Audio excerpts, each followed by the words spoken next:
तर गाईज आज होती आहे म्हणजे पंचमी आणि मी मस्त अशी रेडी झाले होते, पण पावसाने इतकी छान सुरुवात केली की मला बाहेर जाणं शक्यच नव्हतं.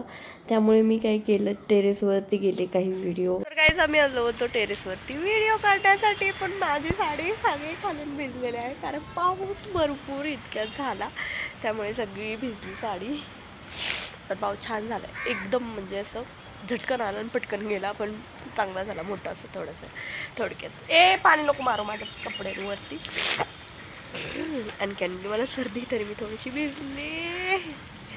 तर चलो, तर असं करून मग मला काही हेच नव्हतं, त्यामुळे मी मग परत चेंज केला आणि रेग्युलरचा ड्रेस घातला आणि आता बसले मी शेंगा खात, कारण पाऊस भरपूर चाललेला आहे बाहेर. आणि त्यामुळे आज काय व्लॉग काढायला बी जमणार नाही. आजच्या व्लॉगची एंडिंग इथेच करते. व्हिडिओ आवडल्यास लाईक करा आणि आपल्या चॅनलला सबस्क्राईब करा. आणि मस्त असं मला टेंगूळ आलेलं आहे, मी कपाटला धडकलेलं आहे, इथून तिथून मी सारखी धडकत असते. Bye, take care. तर भेटू नेक्स्ट व्हिडिओमध्ये.